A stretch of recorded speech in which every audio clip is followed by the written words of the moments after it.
Muling isang mapagpalang araw po sa ating lahat. Good morning.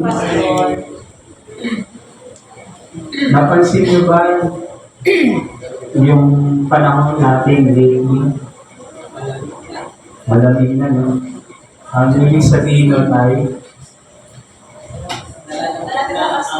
lapit ng Pasko. Malapit na birthday ni Ate Jonah. Pero napansin niyo ba, no? Kapag maulap, makulimlim yung langit, sinasabi natin, uulan. Pero minsan, walang ulan. Di ba? Kapag tirik na tirik yung araw, inaasahan natin mainit. Pero bigla namang bubuhos ang malakas na ulan. Napansin niyo ba yan? Nangyayari, nararanasan niyo yun, mga kapatid. Nakakalito na yung mga signs ng ating panahon. Kung ikaw ay isang mandaragat o isang magbunati, mahalagang marunong kang kumilatis ng signs sa ulat.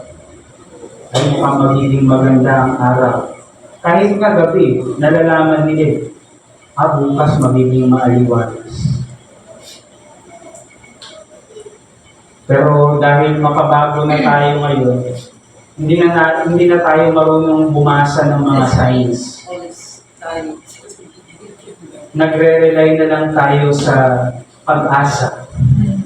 Tama? Kung ano yung sinasabi ng pag-asa. Minsan nga, naiinis pa tayo. Sabi, signal number 3. Bakit maaraw? Bakit walang ulan? Magka-cancel ng pasok kung kailan maaraw. Tapos, walang cancel ng school kapag malakas yung ulan. Gulong-gulo na tayo sa panahon natin ngayon. Sa ating buhay, ganun din. Kapag masyado tayong maraming bagay na bumabagabag sa ating isipan, hindi na natin namamalayan ang oras o panahon. Hindi na natin napapansin yung kahit maliit na detalye sa ating paligid. Kahit nga malaking detalye, pwedeng hindi na natin mapansin pag masyado tayong nakapokus sa isang bagay. Pag masyado tayong nakatuon sa isang bagay, or to be more specific, sa mga bagay na ino-offer ng mundo, mahihirapan talaga tayo basahin ang mga tanda na ibinibigay ng Diyos sa ating panahon. At kapag punong-puno tayo ng mga suliranin sa buhay, minsan napapaisip na tayo, may pag-asa pa ba? Hindi na natin napapansin ang pagkilos ng Diyos at ang biyaya na may dalang pag-asa na hatid nito. Ngayong panahon ng pagdakal, iniimbitahan tayong basahin ang mga palatandaan ng panahon. Reading the signs of times. Tulad ng kwento ni Jesus sa Lucas, Kabanata 21, talata 25 hanggang 36. Sa gitna ng gulo, bagyo, kawalang katiyakan, paano natin makikita ang kilos ng Diyos sa ating kasalukuyang panahon? Naniniwala ba kayong mga kapatid na ang Diyos ay patuloy na nangungusap sa atin? Yes. Patuloy siyang nangungusap sa ating panahon gamit ang mga signs na ito. Pag meron na tayong panalangin sa Diyos, o kaya hindi tayo sigurado sa tatahakin nating landas. Anong sinasabi natin? Lord, give me a sign. Kahit hindi mo naman alam kung yung sign na yun ay talagang galing sa Diyos. Ang ating batayang talata ay isang apocalyptic writing na nakapaloob sa Ebanghelyo ni Lucas. Ito ay mga salita ni Jesus na sinabi niya sa kanyang mga alagad upang maunawaan na tulad ng mga pagbasa ng tanda sa langit, ang oras ng pagbabalik ng anak ng tao ay magbibigay ng tanda din sa kanila. Ito ay sinabi niya sa mga panahon na malapit na ang araw ng pista ng Pasko, kung saan sa gabing doon siya ay pagkakanulot at ipadadakip upang hatulan ng kamatayan sa krus. Madalas, kapag naririnig natin ang salitang apocalyptic writing or apocalypsis or prophetic writing or prophecy, ano yung naiisip ninyo? Madalas ang naiisip ng mga tao, end times, katapusan o pagkagunaw ng mundo. At yung mga bagay na iyon, nagbibigay sa atin ng takot imbis na pag-asa. Tama ba? Karamihan ng mga tao, pag naririnig yung salitang apocalypsis, prophecy, end times, natatakot sila, nababagabag sila. Noong panahon ni Jesus, ang mga apocalyptic na writings or speeches, katulad ng aklat ni Daniel, katulad ng aklat ni Isaias, katulad ng aklat ni Juan sa Revelation, at katulad nitong tekstong ating binasa ngayon sa Lucas, ay nagbibigay pag-asa sa mga Hudyo na lumaranas ng pang-aapi mula sa Imperyong Romano. Kung tayo, natatakot tayo pagdating sa usapin ng end times, sila hindi. Nagkakaroon sila ng pag-asa para magpatuloy, para panghawakan yung pangako ng Diyos, para kumapit sa kanilang pananampalataya sa Diyos. Ang mga cosmic signs ay hindi literal na babala, kundi simbolo ng pagbabagong darating. Sinasabi nila, uy, pupula daw yung buwan, makakover ng dugo, iitim daw yung araw, mawawalan na ng sinag. Sa science, nangyayari naman daw talaga yun. Diba? Pag yung eclipse, lunar eclipse. Pero anong ibig sabihin nito? Anong sinisimbolo nito, mga kapatid? Yun yung dapat nating alamin. Pinapalakas ng mga salitang ito ang loob ng mga tao na maghintay sa tagumpay ng Diyos sa gitna ng kawalan ng kontrol ng mga tao sa mga nangyayari sa kanilang paligid. Yun yung purpose sa kanila ng apocalyptic writing. Hindi yun ibig sabihin na sinasabi nila yung possible na mangyari sa hinaharap. Kundi binibigyan sila ng mga possibilities, yung mga pwedeng mangyari, at binibigyan sila ng pag-asa na sa kabila ng mga pagbabago ito, merong magandang mangyayari sa Biblia. Sa ating panahon, hindi ba parang nasa gitna na rin tayo ng apocalypse? Maraming digmaan, maraming gera, maraming karahasan na nangyayari. Pandemya, hindi lang yung COVID-19. Pandemya sa kahirapan, sa kagutuman, krisis sa ekonomiya, at diskriminasyon tulad ng mga nararanasan ng mga taong may mental health problems at nakakaranas ng HIV at AIDS. Ito ang mga signs ng ating kasalukuyang panahon, mga kapatid. Ang tanong, ano ang mga pinapahiwatig nito sa atin? Nakikita ba natin ang mga signs na ito? Napapansin ba natin? Nakikita ba natin ang mga dahon ng puno ng igos sa mga ito? Mga palatandaan ng pag-asa sa gitna ng dilim? Sa kwento ni Jesus, binanggit niya yung tungkol sa puno ng igos. Alam niyo yung puno ng igos? Hindi ko alam kung familiar kayo, pero sa English, ang tawag doon ay fig tree.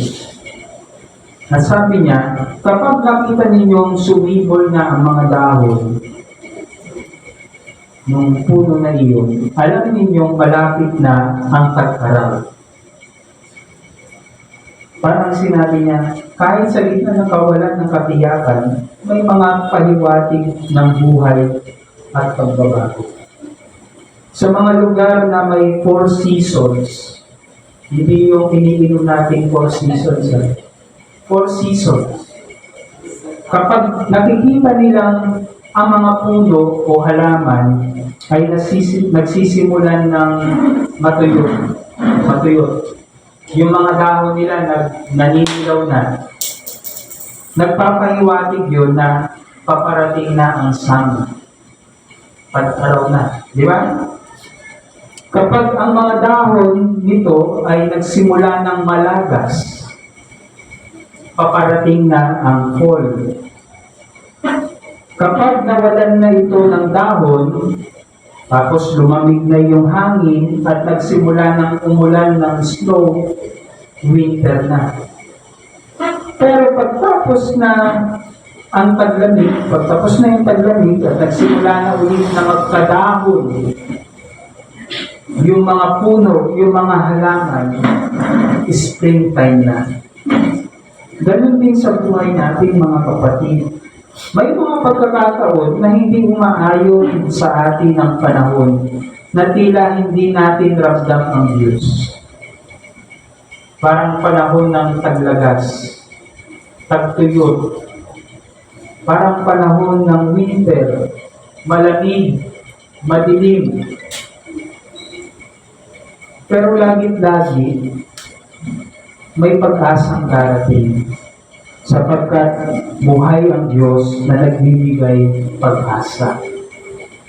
Hindi sa lahat ng panahon, mararanasan natin ang mabiyayang buhay mula sa Diyos. Tama? Hindi naman lagi yun eh. Hindi lagi na parang masasabi mo, I'm blessed. Praise the Lord. Hindi sa lahat ng araw na kaya nating sabihin na mabuti ang Diyos. God is good all the time. Lalo na pag binabayo kayo ng maraming problema sa buhay. Parang pag-feeling nyo, napasan nyo ang buong daigdig. At kita sa mukha nyo na parang pasan nyo talaga ang daigdig. Hindi sa lahat ng panahon, mga kapatid, mararanasan natin ang mabiyayang buhay mula sa ating Diyos. Pero, hindi iyon sa lahat ng pagkakataon. At yun ang magandang katotohanan doon, mga kapatid. Hindi yun din nangyayari sa lahat ng pagkakataon. Sapagkat may pagkakataon na siguradong mararanasan natin ang biyaya niya ng buhay at pagliligtas sa atin. Sa mga panahon na hindi nangyayari o hindi umaayon sa atin ang panahon, lagi niyong isipin, nalilipas din yun. At darating din ang mga panahon na aayon din naman sa atin. Sabi nga nila, ang buhay ay weather lang. Ang buhay ay parang gulong. Minsan nasa ibabaw, minsan ay nasa ilalim. Pero lagi-lagi darating ang panahon. Aaraw, sisibol ulit ang mga halaman, ang mga punong kahoy. Magliliwanag ulit pagkatapos ng madilim na gabi. At ang buhay natin, aangat ulit, mapupunta ulit sa ibabaw ng gulong. Kapansin-pansin, mga kapatid, yung fig tree. Bakit fig tree yung ginamit ni Jesus na simbolo? Kasi alam niyo, ang fig tree, ay kayang sumibol kahit sa tuyong lupa. Kaya nga, isa siya sa mga punong kahoy na kayang tumubo sa Middle East. Sa lugar na disyerto, mainit, at napaka-limitado yung supply ng tubig.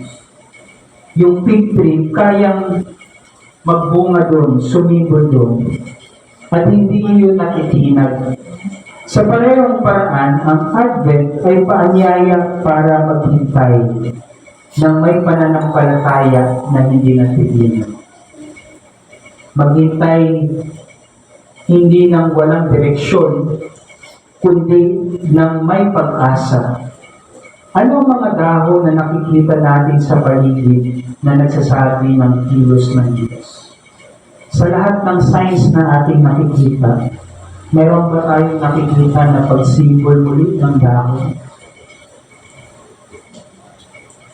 na nagsasabing may pag-asa sa kabila ng mga hirap na ating nararanasan? Pansinin nyo, nung pandemya, sa kabila ng pandemya, umusbong yung community pantries.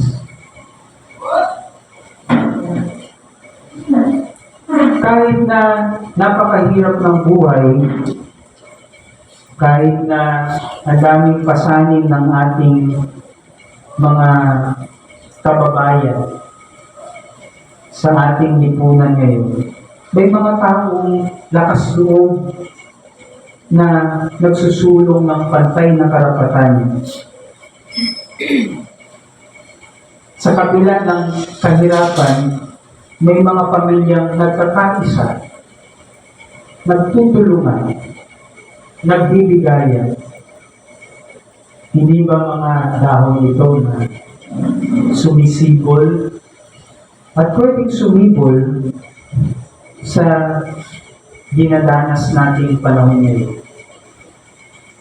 Hindi kaya ito ang sinasabi ni Jesus na mga dahon ng igos na pagkatapos ng taglagas, tagtuloy, muli silang makikita, sisibol, sasagana. Yun ang dapat natin tingnan. Yun ang dapat natin alamin. Alam mo, ang problema po sa atin, kapag tayo ay nasanay na sa kasalukuyan nating kalagayan, parang wala na tayong ginagawa. Parang isip natin, ganun talaga yun eh. Yan na yung nakasanayan. Ninormalize na natin yung mga bagay na kahit na hindi katanggap-tanggap, hindi lang para sa atin, kundi para sa Diyos. Nasasanay na tayo. Ganun talaga ang buhay. Ang tama ay mali, ang mali ay tama. Nino-normalize natin. Tinatanggap na lang natin. Kaya tayo, nasasanay na rin yung ating pag-iisip. At katagalan, nakaka-cope up na tayo. Nakikibahagi na rin tayo sa ganung klaseng system. Kaya minsan, pag mayroong pagbabago na nangyayari, nagugulat lang tayo eh. Hindi natin parang napapaisip tayo na, teka, parang hindi tama yan. Kasi ganito dati. Nakaka-relate kayo sa mga ganong klaseng experiences. Nahihirapan tuloy tayong tumanggap ng pagbabago. Kung titignan natin ang mga signs of times, itong mga signs na to nagbibigay sa atin ng mga pagbabago. Pero minsan natatakot tayo. Ang laging reaksyon natin, takot. Instead na pag-asa, opportunity. Takot at pagkawala ng pag-asa. Pero ang paalala sa atin ng Diyos, ang sabi niya, sabi ng Panginoong Yesus, sa verse 20, tumayo kayo at itaas niyo ang inyong ulo sapagkat nalalapit na ang inyong katubusan. Sinabi niya ito pagkatapos sinabi niya sa mga alagad na maraming pagbabago kayong makikita sa langit. Na kung maririnig natin, matatakot talaga tayo. Di ba?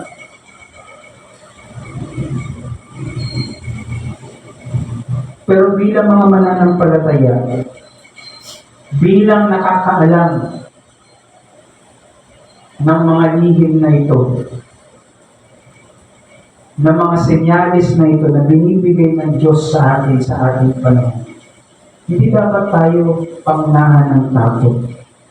Dapat magdulot sa atin ito ng pag-asa. Dapat magdulot sa atin ito ng panibagong oportunidad. Sapagkat yung mga pagbabagong ito ay nagiging daan para sa panibagong kaayusan ng ating buhay, ng ating mundong ginagalawan. Sa Jeremias 33:14-16, ipinangako ng Diyos na darating ang katuparan ng kanyang salita. Sinabi ni Yahweh, tiyak na darating ang araw na tutuparin ko ang aking pangako sa Israel at sa Judah. At sa panahong iyon, pipili ako ng isang matuwid na sanga na magmumula sa lahi ni David. Paiiralin niya ang katarungan at katwiran sa buong lupawin. Sa araw na iyon, maliligtas sa mga taga-Judah at mapayapang mamumuhay ang mga taga-Jerusalem at sila'y tatawagin sa pangalang ito, si Yahweh ang ating katuwiran. Paano natin malalaman ang kahulugan ng mga signs of times? Kung ang Diyos ang siyang nagbibigay sa atin ito upang magpahiwatig na kung ano ang nais niyang mangyari sa Diyos. Di dapat ituon natin ang ating oras, ang ating panahon, ang ating buhay sa Diyos.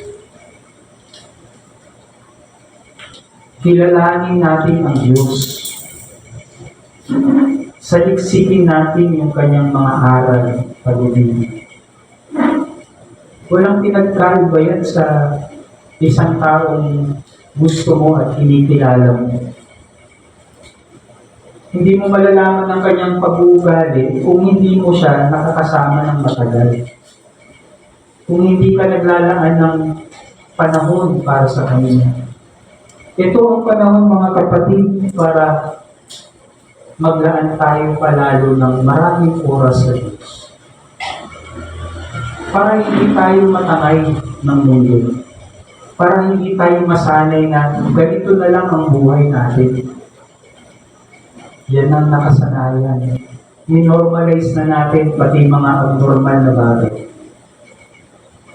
Pati yung mga bagay na hindi nais ng Diyos para sa atin. Paano tayo magiging bahagi ng katuparan ng pangako nito? Kumilos tayo, mga kapatid, sa ating paglalaan ng oras sa Diyos, sa ating pagbibigay ng panahon para pagbulayan ng kanyang salita. Kumilos tayo. Gawin natin ang sinasabi ng Diyos. Ibigin natin ang ating kapwa gaya ng ating sarili. At ibahagi natin ang biyaya na kaloob sa atin ng Diyos, ng buhay at pagmamahal sa lahat ng tao na ating nakakasalunguha. Ganito dapat tayo kumilos. Kung nauunawaan na natin yung mga signs of times, kailangan kumilos tayo. Huwag tayong pakampante. Minsan kasi ang dating sa atin, very optimistic tayo. Hindi, may gagawin ng Diyos. Yun ang pangako niya. Pero alam niyo ba, magkaiba ang pagiging optimistic sa pagkakaroon ng pag-asa. Magkaiba ang optimism o yung positive na thinking sa pagkakaroon ng pagkaranas ng pag-asa. Sabi ni Jonathan Sacks, sulat niya sa isang libro niya, The Dignity of Difference. Sabi niya, optimism is the belief that things will get better. Hope is the faith that together we can make better things. Optimism is a passive virtue. Hope is an active one. It takes no courage to be an optimist, but it takes a great deal of courage to have hope.